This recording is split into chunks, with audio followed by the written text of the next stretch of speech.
गुरमुख सिंह की वसीयत। अफसाना निगार सादत हसन मंटो। पहले छुरा घोंपने की इक्का दुक्का वारदात होती थी, अब दोनों फरीकों में बाकायदा लड़ाई की खबरें आने लगी, जिनमें चाकू छुरियों के अलावा किरपाने, तलवारें और बंदूकें आम इस्तेमाल की जाती थीं।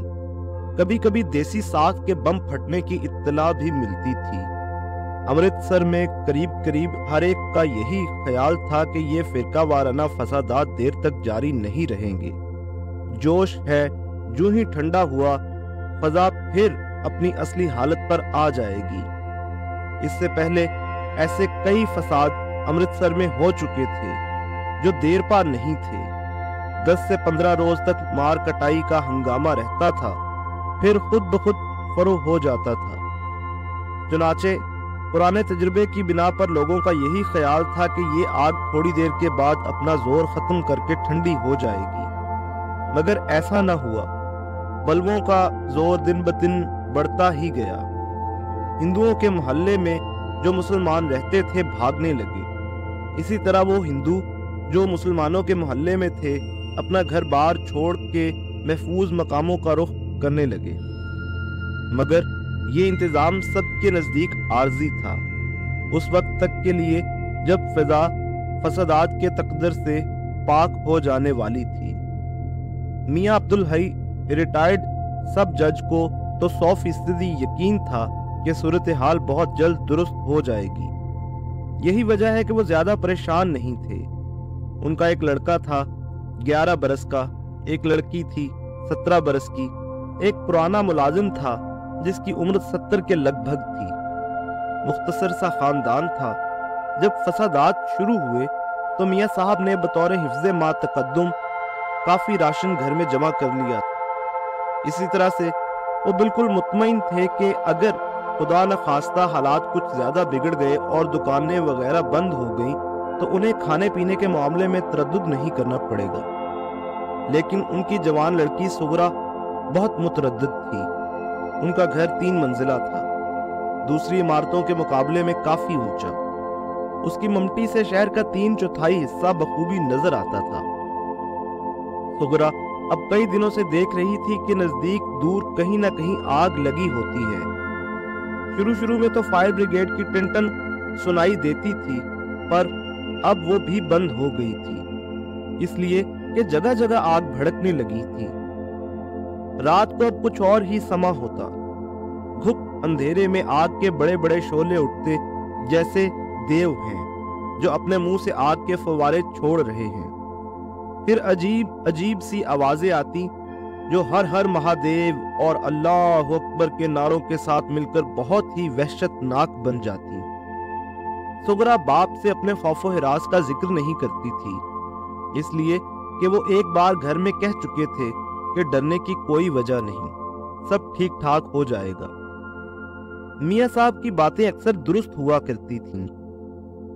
सुगरा को इससे एक गुना इत्मीनान था। मगर जब बिजली का सिलसिला मुनक़ता हो गया और साथ ही नलों में पानी आना बंद हो गया तो उसने मियां साहब से अपनी तशवीश का इजहार किया और डरते डरते राय दी थी कि चंद रोज के लिए शरीफपुरे उठ जाएं, जहां अड़ोस पड़ोस के सारे मुसलमान आहिस्ता आहिस्ता जा रहे थे।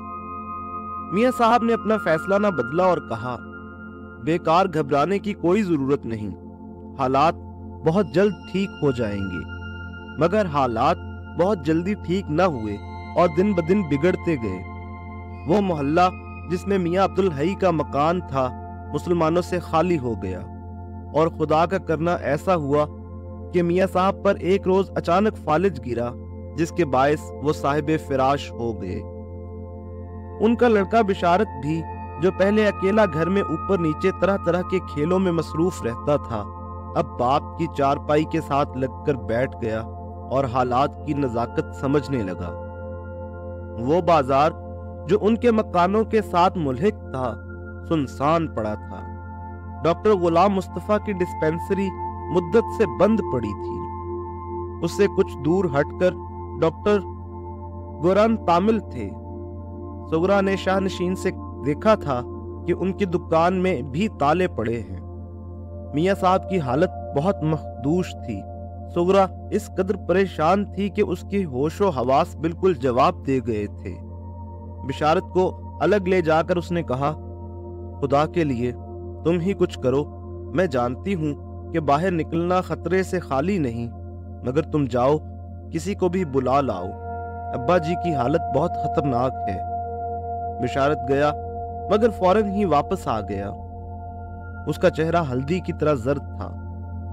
چوک میں اس نے ایک لاش دیکھی تھی، خون سے تر بتر، اور پاس ہی بہت سے آدمی ٹھاٹے باندھے ایک دکان لوٹ رہے تھے۔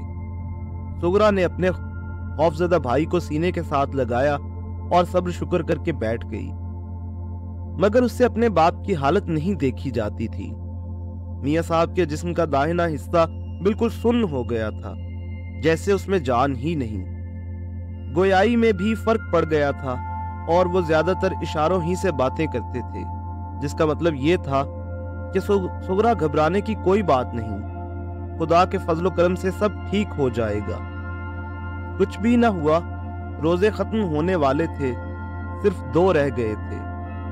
میاں صاحب کا خیال تھا کہ عید سے پہلے پہلے فضا بالکل صاف ہو جائے گی، مگر اب ایسا معلوم ہوتا تھا کہ شاید عید ہی کا روز قیامت ہو، کیونکہ ممٹی پر سے اب شہر کے قریب قریب ہر حصے سے دھوئیں کے بادل اٹھتے دکھائی دیتے تھے۔ رات کو بم پھٹنے کی ایسی ایسی ہولناک آوازیں آتی تھیں کہ سغرا اور بشارت ایک لہجے کے لیے بھی سو نہیں سکتے تھے۔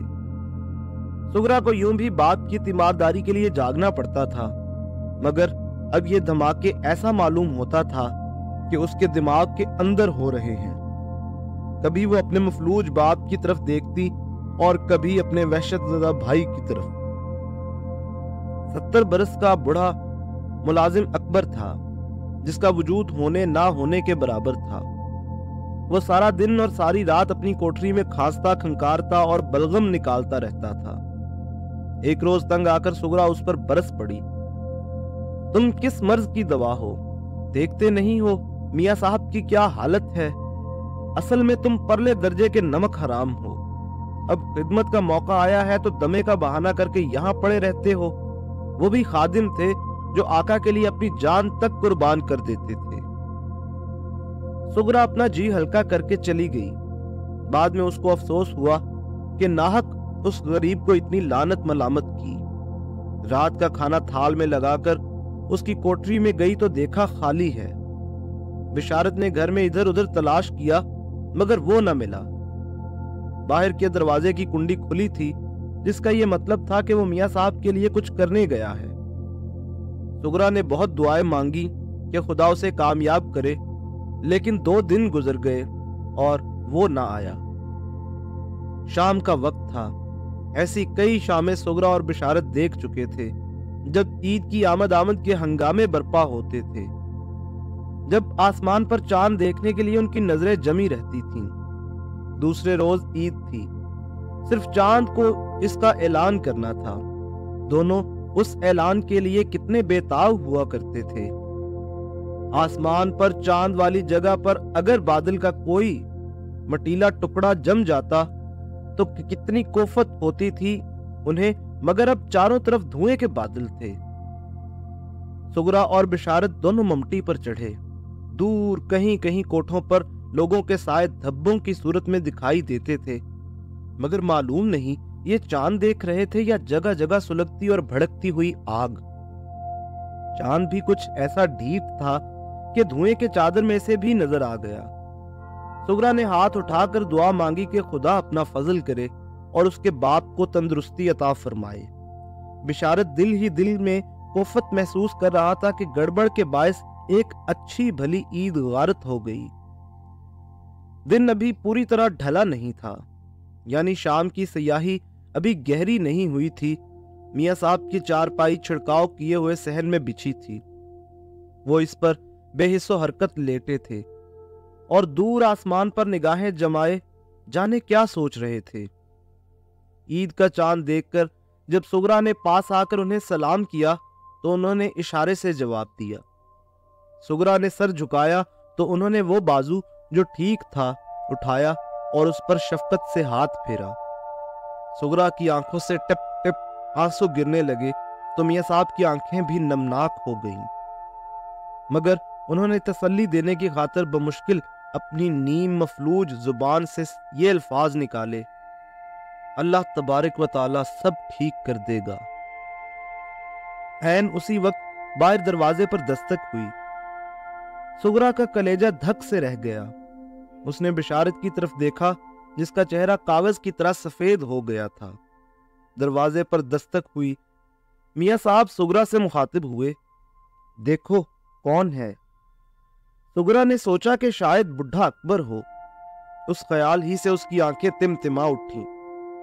बिशारत का बाजू पकड़कर उसने कहा, जाओ देखो, शायद अकबर आया है। ये सुनकर मियां साहब ने नफी में यूं सर हिलाया जैसे वो ये कह रहे हैं, नहीं, ये अकबर नहीं है। सुगरा ने कहा, तो और कौन हो सकता है अब्बा जी? मियां अब्दुल हई ने अपनी कुव्वत गोयाई पर जोर देकर कुछ कहने की कोशिश की कि बिशारत आ गया। वो सख्त खौफजदा था। एक सांस ऊपर, एक नीचे। सुगरा को मियां साहब की चारपाई से एक तरफ हटाकर उसने हौले से कहा, एक सिख है। सुगरा की चीख निकल गई, सिख? क्या कहता है? बिशारत ने जवाब दिया, कहता है दरवाजा खोलो। सुगरा ने कांपते हुए बिशारत को खींचकर अपने साथ चिमटा लिया और बाप की चारपाई पर बैठ गई और अपने बाप की तरफ वीरान नजरों से देखने लगी।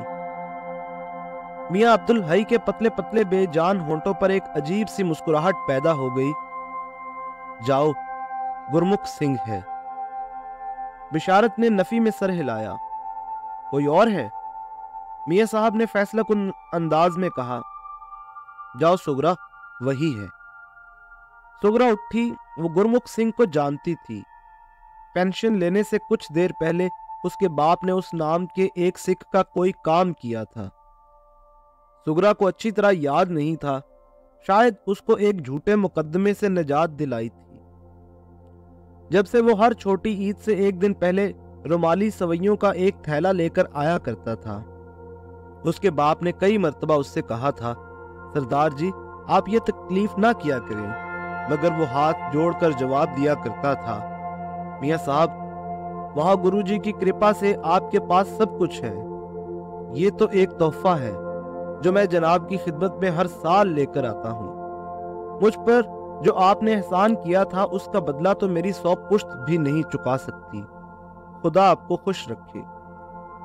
सरदार गुरमुख सिंह को हर साल ईद से एक रोज पहले सवैयों का थैला लाते इतना अरसा हो गया था कि सुगरा को हैरत हुई कि उसने दस्तक सुनकर ये क्यों ख्याल ना किया कि वही होगा। मगर बिशारत भी तो उसको सैकड़ों मर्तबा देख चुका था, फिर उसने क्यों कहा कोई और है? और कौन हो सकता है? ये सोचती सुगरा ड्योढ़ी तक पहुंची।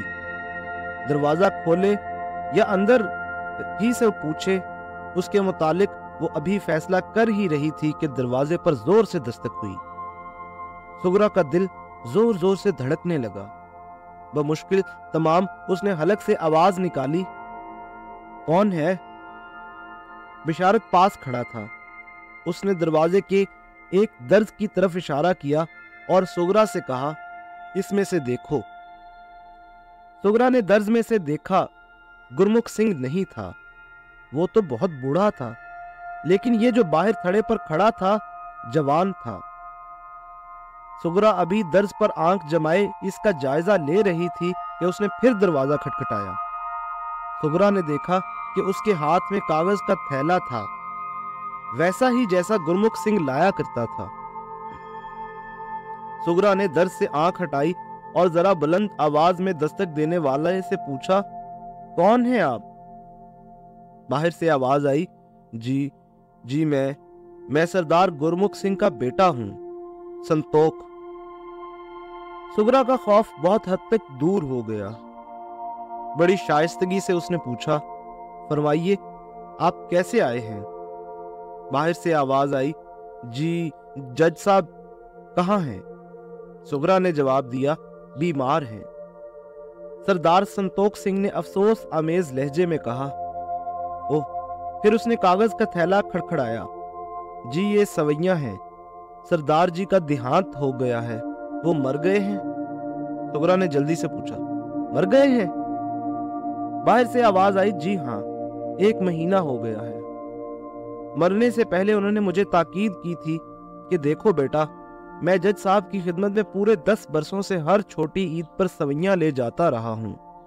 ये काम मेरे मरने के बाद अब तुम्हें करना होगा। मैंने उन्हें वचन दिया था जो मैं पूरा कर रहा हूं। ले लीजिए सवैयां। सुगरा इस कदर मुतासिर हुई कि उसकी आंखों में आंसू आ गए। उसने थोड़ा सा दरवाजा खोला।